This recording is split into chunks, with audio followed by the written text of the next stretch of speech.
Y ya en esta parte del programa estamos con el doctor Enrique Kronaueter Zarza para hablar un poco con respecto a el derecho penal en nuestro país. Hay un debate que se está dando en Argentina que me pareció muy interesante respecto a la reforma del Código Penal, donde inclusive están hablando de cuestiones que ya tienen que ver con genética, cuestiones que tienen que ver con los desafíos médicos que deben debatirse en el ámbito penal, donde, por ejemplo, parte de lo que se debate respecto a la pena es el abuso de las cesáreas.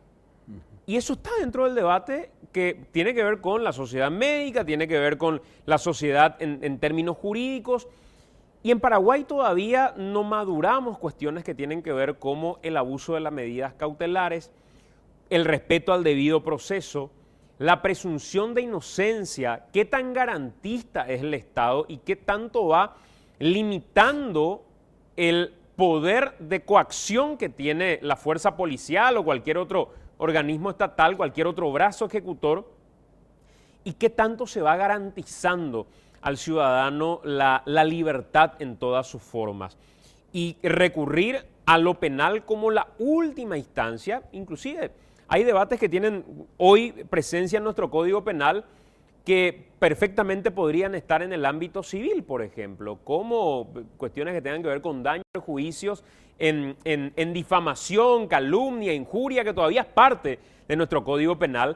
Y me gustaría hablar de eso en general, ya que ayer también, creo que ayer, ¿verdad, doctor? Ayer fue presentado el Manual de Derecho Procesal Penal del doctor Enrique Kronaueter. Así que estas aclaraciones creo que son importantes hacerlas y sobre todo en un momento en el que nuestro país requiere debatir este tipo de cuestiones. ¿Cómo estás, doctor? Gracias por acompañarnos. Muy buenas noches, Santiago, hoy a toda la audiencia. En realidad para mí es un honor estar aquí, invitado por vos, y fundamentalmente ponerte a conocimiento de este emprendimiento que parte ya desde hace aproximadamente 20 años, yo diría más allá por 1994, cuando se forma una primera comisión desde la Fiscalía General del Estado que pretende reformar el sistema penal paraguayo. Eso está en coincidencia con la sanción de la nueva Constitución de 1992. Y ayer en torno a una reflexión luego de la presentación del libro, había insistido yo que hasta tendríamos que dividir en distintas etapas este proceso modificatorio del régimen penal, entiéndase Código Penal, Código Procesal Penal, que es el manual al cual estás haciendo referencia, el sistema penitenciario, el sistema de faltas y un aspecto muy importante que está quedando de lado y que sigue siendo una pieza importante que tiene que movernos a repensar sobre las técnicas de investigación, que es la Policía Judicial que está en la Constitución. Exacto. Y hasta hoy día ni siquiera existe un proyecto serio que permita decir cómo vamos a regular la civilización, por usar, o la civilidad de la investigación que tradicionalmente descansa en la Policía Nacional. Y el otro día, por ejemplo, doctor, me llamaba poderosamente la atención que mientras no tenemos una policía judicial que sí constitucionalmente se establece y que podría tener perfectamente prerrogativas investigativas, pero fantásticas. Claro. Hablaba con el doctor Pablo Lemira aquí en el programa y hablábamos de la ausencia en general de esto que hablaba hace rato, de estadísticas o de especialistas en determinados campos que puedan ayudar al agente fiscal o al juez eventualmente dentro de una investigación. Y me ponía a pensar que había una propuesta presentada en el legislativo de crear una policía que combata la polución sonora. Y decía, pucha, pero espera un poquitito. Hay policías de rango constitucional que todavía no tenemos creada y sin embargo seguimos, me hago cargo de esto, inventando tipos de policías de cuestiones que probablemente caigan ya dentro de la competencia de otras esferas propiamente que no requieren la creación de una nueva policía o dentro de un sistema moderno, digamos, doctor, y corregime si estoy equivocado, requerimos de la creación de más tipos de policías. No, en realidad yo creo que eso es expansionismo penal. El expansionismo penal es un discurso de emergencia. El discurso de emergencia se apodera y se empodera en una sociedad cuando no hay respuesta uno de esos elementos es ausencia de estadística, por lo tanto la gente no sabe si realmente funcionan los organismos. Se presume, y el mensaje que se transmite a la sociedad es que los organismos no funcionan y por lo tanto uno tiene que echarle la culpa a alguien. Echar la culpa a alguien implica que eventualmente si yo te echo la culpa, vos tenés el derecho a defenderte y decirme de manera replicante que en realidad yo soy el responsable. Entonces, todos los operadores de justicia, hablando del caso puntual del sistema penal, se echan mutuamente la culpa. Un fiscal que dice que no tiene las suficientes potestades, los recursos, y aparte le echa la culpa al fracaso de su investigación al juez. El juez le dice al fiscal que no hizo una buena investigación, por eso declara eventualmente una extinción de la acción. Los tribunales de apelaciones tienen que dar un mensaje a los tribunales de primera instancia. En fin, entre ellos empieza la discusión y la sociedad queda afuera mirando cómo no funciona el sistema. Y a eso se le llama discurso emergencial, cuando finalmente todos los que estamos involucrados, que no queremos hacernos cargo, le tenemos que echar la culpa a algo abstracto. ¿Y qué es lo abstracto? La ley. La culpa la tienen las leyes. Entonces, ¿hay problemas de polución sonora? Vamos a crear una policía ambiental. Que a lo mejor yo estaría de acuerdo porque tengo esos problemas. Claro. Como todo. Hay problemas ambientales, vamos a crear una policía ambiental. Hay problemas del tránsito terrestre, vamos a crear una policía de tránsito con facultades punitivas. Entonces, eso se llama expansionismo del derecho penal. Y cuando vos expandís el derecho penal, no estás trabajando en la prevención. Y en realidad gran parte del problema está en que no se trabaja en la prevención y al no tener un trabajo de prevención vamos a la represión. La represión en su última ratio, como lo acabas de señalar, es la aplicación fundamentalmente de una privación de libertad. Y la privación de libertad por excelencia que se está utilizando es la prisión preventiva. Y eso significa que tradicionalmente se aplica una pena anticipada cuando se trata de un hecho escandaloso o que haya generado una conmoción en la sociedad, y entonces el legislador saca otra legislación de emergencia dividiendo que ciertos hechos punibles, en los casos específicamente que estamos hablando son crímenes, no se pueden hablar ni siquiera de una libertad transitoria durante la tramitación del proceso. Con lo cual nos queremos olvidar del problema de si el caso se va a resolver, sino directamente guardarlo en la jaula al sospechoso, pero en realidad nosotros tenemos una condena anticipada con la prisión preventiva. Entonces, esas distorsiones se dan porque en realidad no se trabaja con la prevención, no se tienen datos estadísticos. Si vos me preguntás a mí hoy cuál es el dato preciso de la prisión preventiva, yo te diría que está oscilando entre un 85, un 83, un 88%, porque se tienen datos parciales en algunos recintos penitenciarios. No se cumple, por ejemplo, un mandato constitucional de que los prevenidos o las personas con prisión preventiva no pueden estar en el mismo lugar donde están los condenados. Y esa es una cuestión que es letra muerta. Y ahí tenemos que, si hacemos el contraste que encaja perfectamente, tenemos en Paraguay a un 77% de la población penitenciaria presa sin condena. Así mismo. Y a eso yo le preguntaría si estamos discutiendo el problema de la ley, no es un problema de la ley secundaria, es un problema de la Constitución, donde el 17.3 de la Constitución dice que toda persona tiene derecho a que no se le condene sino en virtud de una sentencia emanada a un juicio previo fundado en una ley anterior al hecho de proceso. Algo tan elemental, tan básico que no se cumple. Y eso por lo que llamo yo, y eso lo digo con toda honestidad, por deformaciones interpretativas. Hay un divorcio entre teoría y praxis. Vos me puedes preguntar, ¿y vos no sos responsable? Sí, yo en cierta forma también me siento responsable porque como docente hace 27 años, los alumnos siempre me dicen, está todo muy lindo lo que vos decís, profe, pero el problema es que la realidad te dice otra cosa. Claro. Entonces, es muy difícil para el que trata de trabajar en el ámbito académico, conectar la teoría con la realidad. Y eso también implica que los jueces tienen que tener una mayor preparación. Hoy, Santiago, vos tenés una capacidad de conocimiento de varias aristas de la vida y que te exige tu profesión.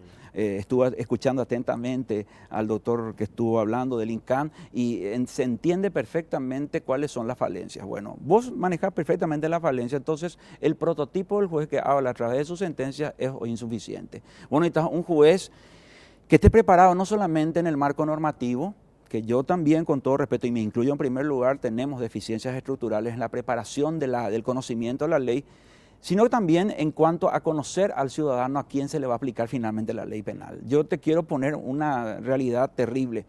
Me hablaste del 77% de presos sin condena y yo te diría el contraste de las víctimas. Yo insisto mucho en la víctima. Y la víctima está representando hoy, la víctima de escasos recursos que no cree en el sistema de justicia, representa a lo mejor una cifra similar o mayor de los presos sin condena. ¿Cuál es el rasgo común de estas víctimas y de estos presos sin condena o las personas que están esperando el juicio previo? Que son pobres y que no tienen acceso a recursos mínimos y por lo tanto, con esto no estoy justificando ninguna consecuencia que quiera derivarse de mi expresión, pero sí estamos reconociendo que hay una falencia en cuanto a que el sistema de justicia no tiene una proximidad con la gente. Y entonces, cuando la gente no se siente identificada con la manera de administrar, surgen estos discursos autoritarios que se instaló en la sociedad. Vamos a hacer justicia por mano propia. En algún momento yo escuché ya una crítica con respecto al debido proceso cuando se planteó una contrarreforma de volver a instalar la cadena perpetua. Entonces yo le suelo decir a la gente, si vos vas a discutir sobre la cadena perpetua o la pena perpetua, deja de estudiar derecho penal, porque si vos estudias derecho penal es porque todavía crees que la pena tiene una finalidad en un sistema republicano. Exacto. Y otros te dicen, vamos a reinstalar la pena de muerte. A lo mejor podés discutir la reinstalación de la pena de muerte, pero el Pacto de San José de Costa Rica nos impide a nosotros que proscribimos constitucionalmente la pena de muerte reinstaurarla. Entonces, hay argumentos, y eso lo escuché de legisladores, o sea, en otros periodos donde defendían a muerte la reinstalación de la pena de muerte y no se olvidaron, mejor dicho, de que ellos fueron tributarios del Pacto de San José de Costa Rica, porque ocurre también acá una cuestión que todavía me permite a mí reafirmar esa gran diferencia que hay entre teoría y praxis. Si hay un país que se adhiera a todo tipo de tratados y convenciones es el nuestro. Y lo hacemos a veces a libro cerrado porque queremos estar en sintonía con el concierto de las naciones. Exacto. El problema es que puedo tener que aplicar las instituciones. Hablaste, por ejemplo, del feminicidio, la ley 5.777, que la gente no entiende que el feminicidio, dice, es una cosa distinta al femicidio, es la misma cosa, pero la visión que se le da al feminicidio es la perspectiva integral, donde el Estado se hace responsable de modificar las políticas que tiendan a generar violencia a la mujer en todos los ámbitos en el que se desenvuelve. Entonces, nosotros con el Pacto de San José de Costa Rica, con el reconocimiento de la jurisdicción internacional, si no cumplimos con esa ley, nos exponemos a sanciones severas si el Estado no toma herramientas concretas. Entonces, y el otro día, doctor, en esa misma línea que estás mencionando, estaba conversando con el doctor Martínez Prieto aquí en el programa. Sí. Y en esa conversación concluíamos lo poco que se echa mano, incluso por parte del mismo juzgador o de cualquiera de los actores de la justicia, del sistema interamericano.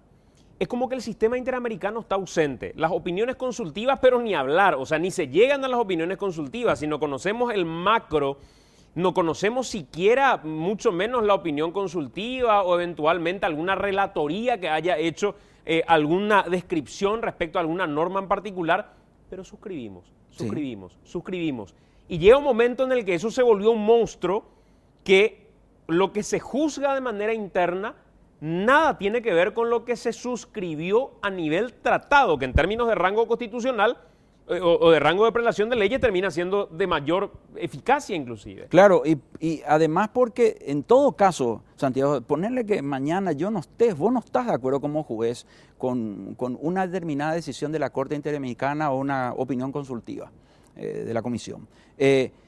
La Corte Suprema de Justicia de la Argentina hoy día está poniendo en entredicho el alcance vinculante de los fallos de la Corte Interamericana y da una argumentación que a lo mejor podemos discrepar, podemos decir que es desde la perspectiva del modelo republicano de gobierno un retroceso, pero se está hilando una contraargumentación para decir esto es compatible con nuestro sistema nacional y esto sí podemos cumplir. Obviamente que se exponen también a un tipo de consecuencia a nivel convencional, pero nosotros directamente decimos, tenemos el fallo A, el fallo B, el fallo C y no lo aplicamos directamente. Yo no diría lo ideal sería que los jueces lo hagan, pero por lo menos que la Corte Suprema de Justicia instale la necesidad de también tener en cuenta la cuestión convencional, entendida fundamentalmente la Corte Interamericana de Derechos Humanos. Una cuestión que hoy se está dejando de lado. Por ejemplo, el tratamiento de los recursos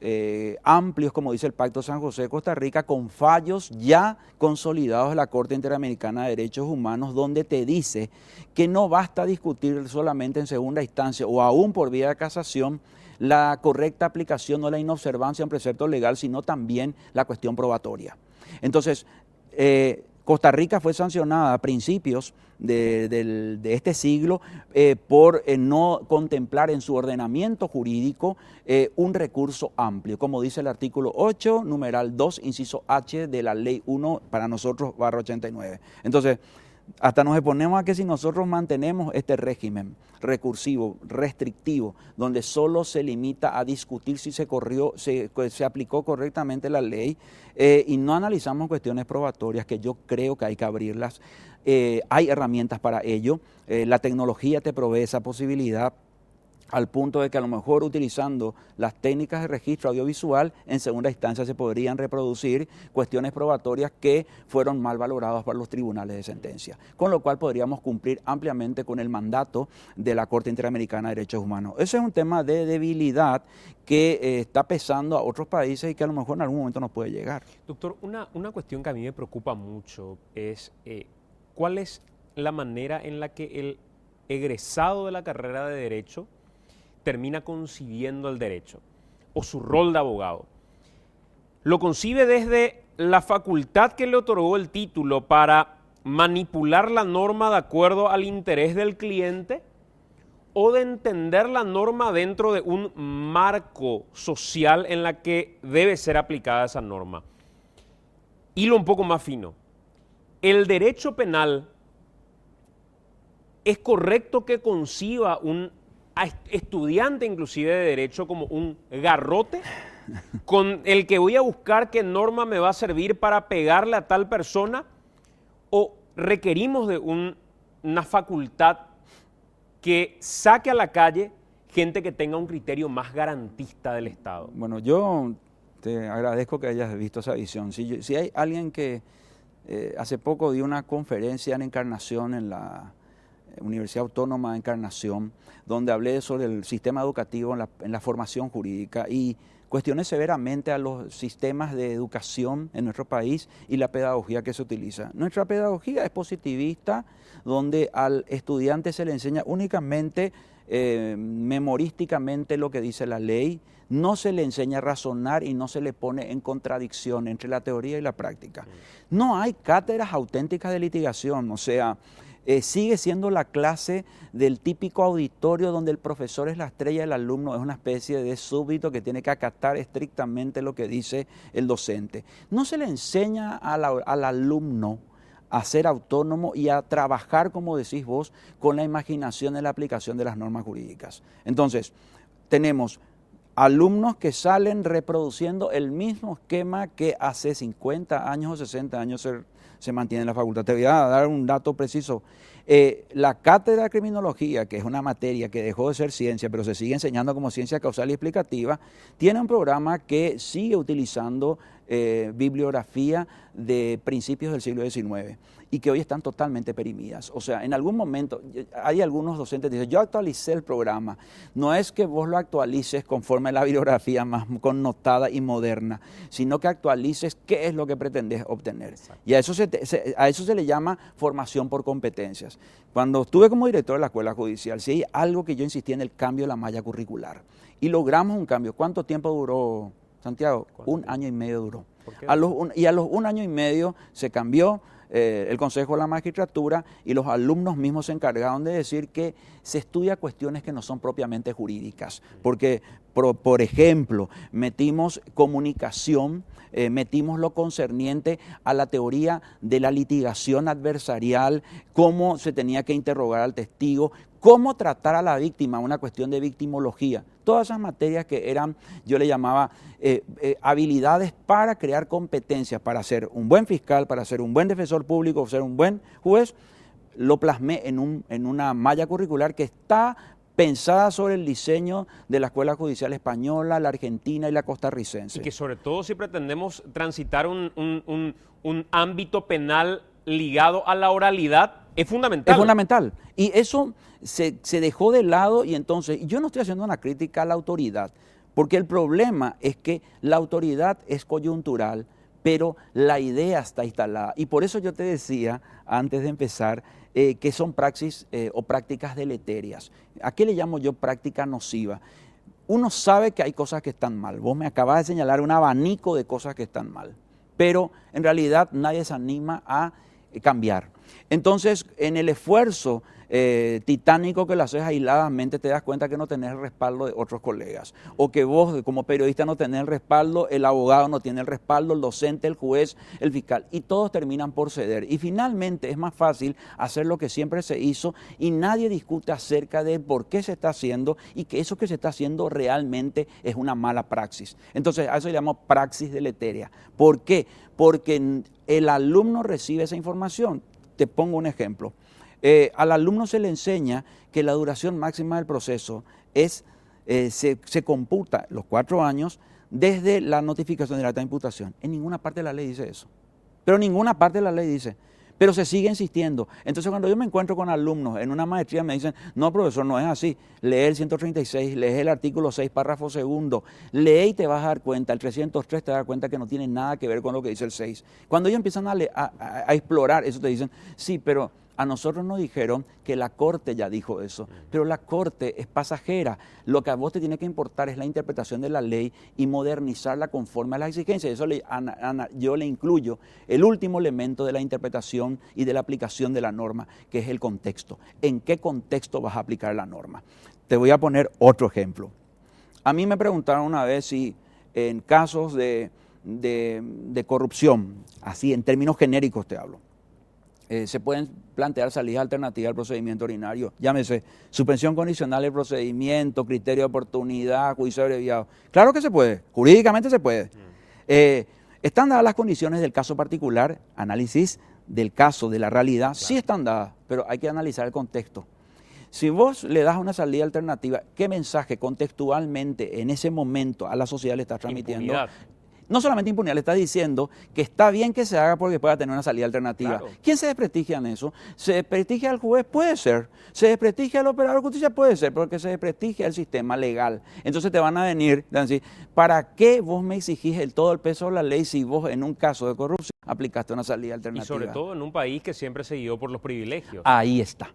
Entonces yo suelo decir que estamos todavía en un estado monárquico, en donde la democracia en cuanto a los principios republicanos no están acendrados en materia de principios y se está trabajando en un esquema de anomia, que significa el descreimiento o la ausencia de normas. Uno hace realmente lo que le parece un fiscal, un investigador, porque así siempre se hizo. Ahora, cuando vos le pedís un respaldo jurídico, te salen a cuestionar. Hay veces que a mí me dicen mis propios alumnos que están en la función, me dice, no, sin embargo, en tu manual no dice eso. Entonces ellos le digo, el problema es que vos no estás interpretando, vos estás leyendo un articulito aisladamente porque a vos te conviene, como acabas de decir, pero vos no estás haciendo lo que se llama la interpretación sistémica y contextual. O sea, vos tenés que entender que en ciertos casos no se puede. ¿Por qué? Porque la carga probatoria es inmensa, porque existe una expectativa ciudadana de la correcta aplicación de la ley. Y aunque vos me lo digas, dura leche, así no es. Entonces, muchas veces yo me encuentro, y ahora mismo me estoy encontrando con gente que me dice, sin embargo, vos no haces lo que está en tu manual.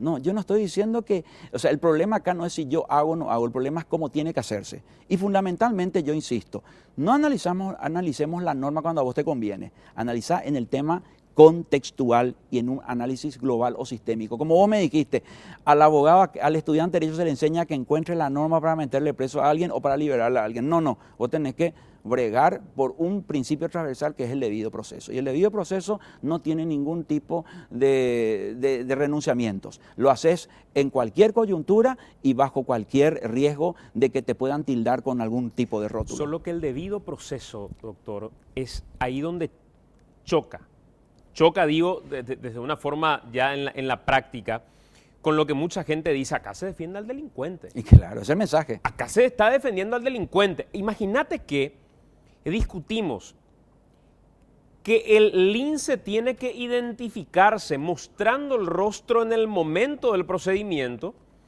Y lo que inmediatamente se traduce es, claro, los linces tienen que andar mostrando la cara y el delincuente puede andar con cara, pero ya el delincuente de hecho está incumpliendo luego la norma y por eso anda con cara cubierta. Claro. Pero el Estado tiene una responsabilidad de una exigencia en la que tiene que moverse para hacer cumplir la norma. Y eso lo dice la norma. Así mismo. Y hay que hacerlo así. Así mismo. ¿Verdad? Pero el debido proceso es todavía visto, doctor, como una cuestión favorable al delincuente. ¿Por qué eso? ¿Y sabes por qué? Porque fundamentalmente no se trabajó en un proceso de reflexión y de concienciación.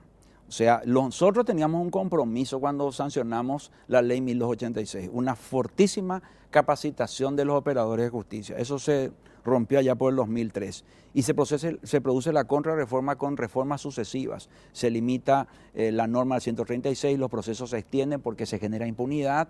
Se modifica el régimen de libertad, estableciéndose de vuelta la prohibición de concesión de medidas alternativas o sustitutivas a partir del año 2004.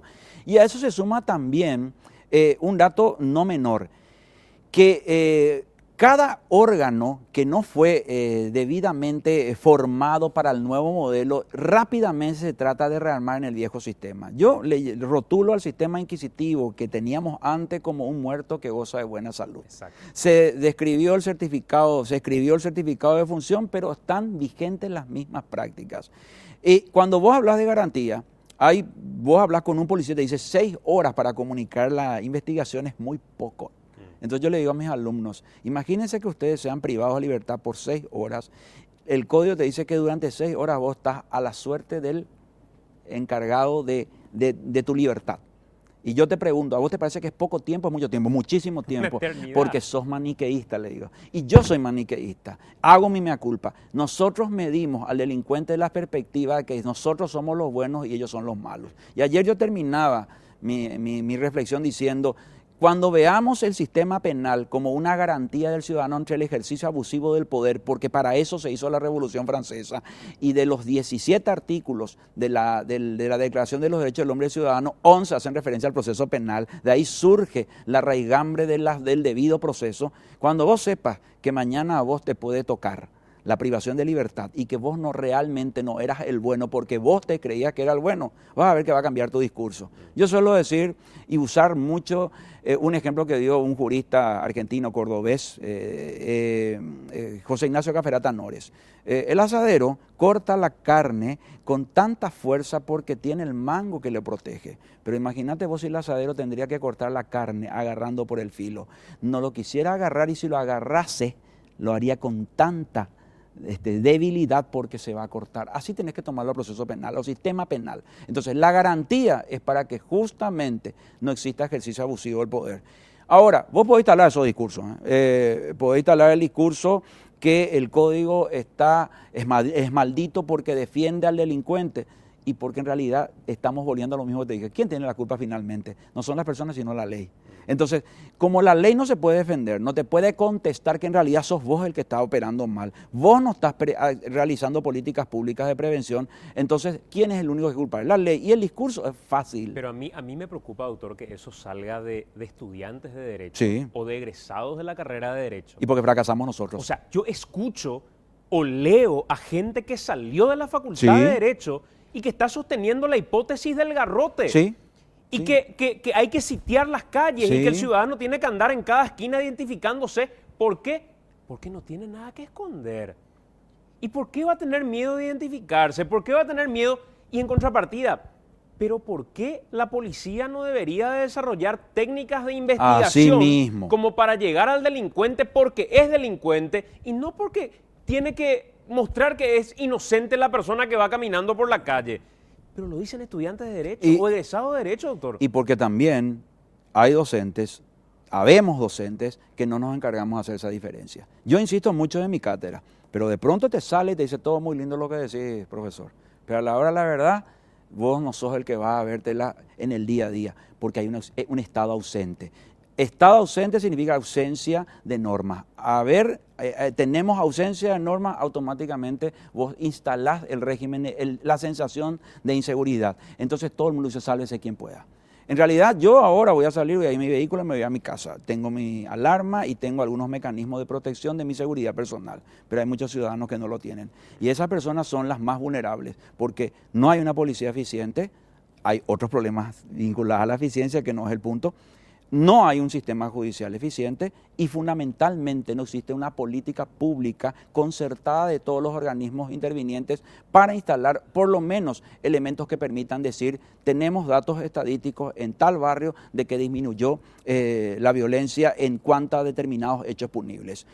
Hay un mapa de la criminalidad que hizo el INESIP donde me estaba explicando la vez pasada un colega que trabajó en eso donde vos podés decir, yo me voy a tal región y yo sé de lo que puedo ser víctima, de tal hecho, de tal hecho, de tal hecho. Y me contó como algo novedoso, pero a mí me causa incluso mucha tristeza porque en realidad ese mapa no está contemplando la ausencia del Estado. O sea, en realidad contempla, hace la crítica, pero no se trabaja de cómo tenemos que instalar la presencia del Estado. Instalar la presencia del Estado también implica el régimen de educación sobre la base de la ley. Acá no se está educando sobre la ley, acá se está educando sobre la emergencia, cómo vamos a enfrentar una determinada situación. Y te pongo una cuestión, todos los grandes discursos, desde la clase política, son para reformar. O sea, vamos a reformar el Código Penal, vamos a reformar el Código Procesal Penal. Hoy tengo la noticia que el presidente de la República, juntamente con el exdiputado Evero Velar, me designó como representante del Poder Ejecutivo ante la Comisión Nacional de la Reforma del Sistema Penal y Penitenciario. Para mí es un honor y agradezco al presidente de la República su designación. Pero eso significa un compromiso, puesto que tenemos que llevar adelante una política pública que trate de conciliar ese famoso divorcio que realmente es falso, porque no puede haber divorcio, entre garantía y eficiencia. Exacto. No puede haber garantismo divorciado del eficientismo, porque la garantía también es la eficiencia. Entonces, esos dos principios están separados artificialmente. ¿Por qué? Por ese discurso de que estamos inmersos en una guerra, donde hay bandos y donde están por un lado los malos y por otro lado están los buenos. Como el divorcio que hay, doctor, entre los derechos humanos y la seguridad. Así mismo. Es como que no puede haber seguridad si hay derechos humanos. Absurdo. Y eso está instalado en la sociedad. Y hay gente que lo cree firmemente al punto de satanizar los derechos humanos, estoy seguro, sin conocerlos. Categórico. Siquiera. Y ni siquiera sabe cuál es la función de los derechos humanos. Porque a mí me preocuparía si realmente hay alguien que me da un argumento serio, no pragmático, serio.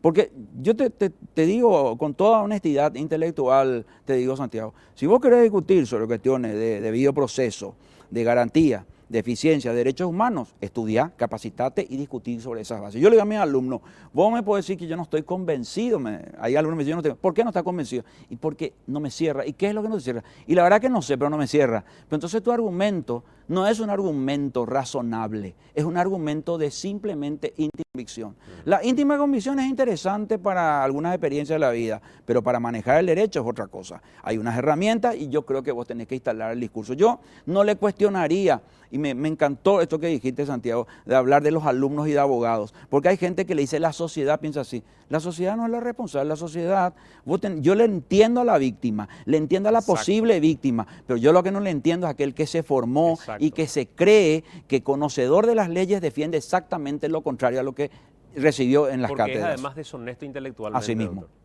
Y es más peligroso porque tiene el título habilitante, que lo hace ver como garrote lo que finalmente debería ser la protección de la ciudadanía en general, con el debido proceso que decís que es transversal.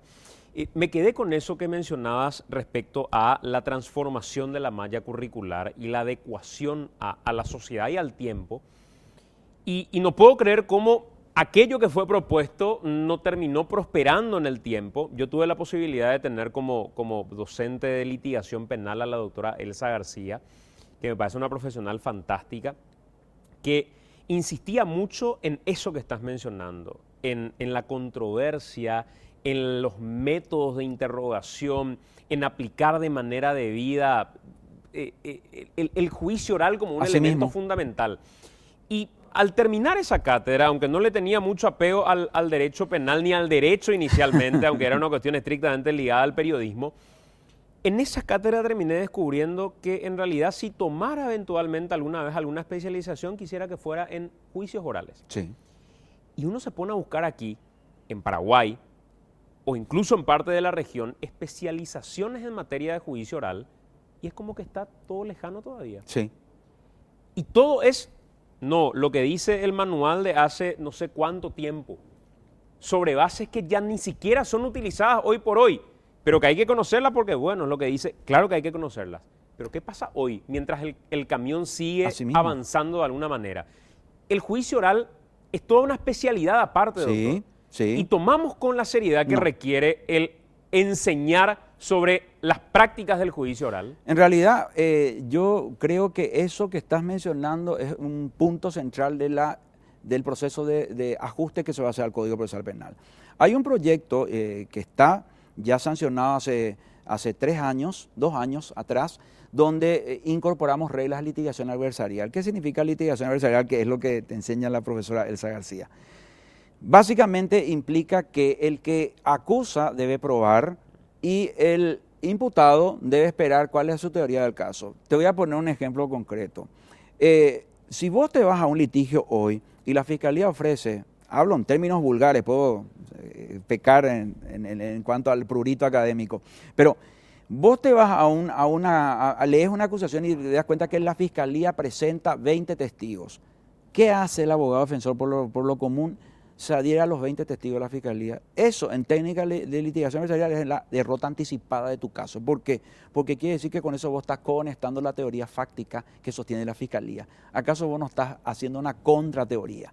Otra cuestión, si vos ofreces un testigo, vos le tenés que sacar la información al testigo. No esperes que el juez lo saque. Hoy el juez es el primer interesado en escuchar a ver dónde le puede encontrar la vuelta al testigo, cuando que en realidad esa es la responsabilidad de las partes. Claro. Porque en el modelo republicano cada uno es responsable de sus actos. Entonces, la litigación hoy tiene muy poca trascendencia y es más, si vos empezás a mirar con lupa los resultados de los juicios orales, muchos de esos juicios orales no pasarían el test mínimo del sentido común. ¿Por qué? Porque cuando uno examina a un testigo, tenés que ver quién es el que propone al testigo.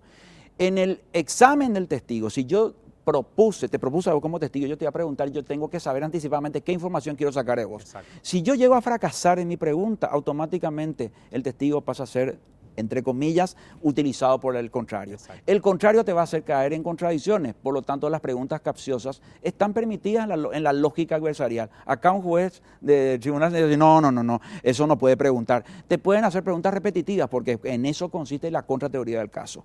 ¿Quién se luce cuando uno le interroga al testigo que propuso el testigo?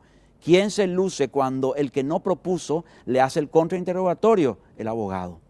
Si vos mirás eso en los Estados Unidos, en la litigación adversarial, por eso hay pocos testigos. No hay muchos testigos. Acá vos te encontrás con causas que tienen 60 testigos, 80 testigos, y eso conspira contra el principio de economía procesal, porque un litigio no termina en 2 días o en 3 días, en una semana, termina en meses. Y vos sabés perfectamente que el gran problema de la inmediación no es cuánto tiempo pueda entender el mismo juez, sino que uno va olvidando a medida que transcurre el tiempo. Entonces el principio de inmediación se pierde cuando el juicio se dilata. Por eso el artículo 1 del Código Procesal Penal sabiamente dice, y nadie le da importancia, en el procedimiento regirán los principios de oralidad, publicidad, inmediatez, concentración, economía en la forma que establezca este código. Ese principio es transversal para todos los procedimientos que están en la segunda parte del Código Procesal Penal y no se cumple. Hace poco hubo una audiencia preliminar donde las partes estuvieron de acuerdo que esté presente la prensa.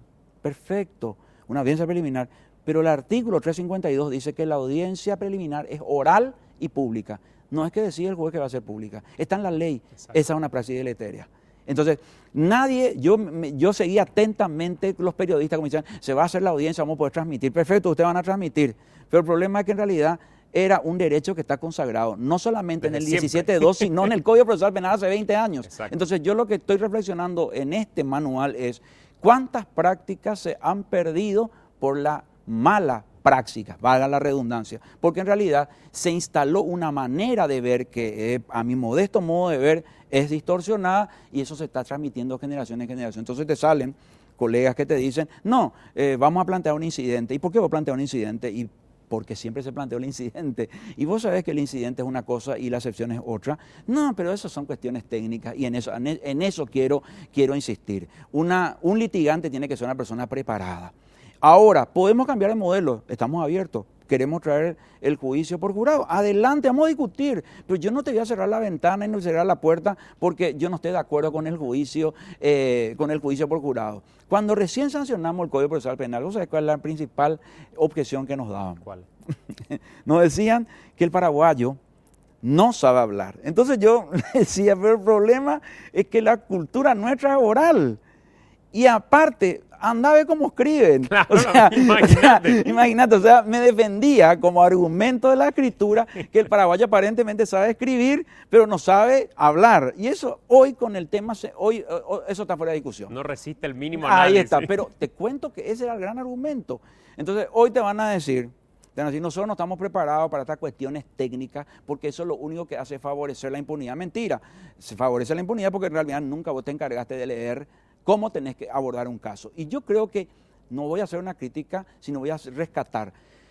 Hay fiscales, hay jueces, hay camaristas y hay ministros de corte que están en ese sentido de tratar de robustecer el sistema en cuanto a la correcta aplicación de la ley. Es un trabajo lento, pero yo creo que estamos siendo atosigados por la emergencia de la gente que quiere respuestas inmediatas. Doctor, por último, te pregunto esto porque me interesó cuando lo mencionaste. Fuiste nombrado, decías, como representante del Poder Ejecutivo, ¿para qué en particular? Para la Comisión Nacional para el Estudio de la Reforma del Sistema Penal y Penitenciario.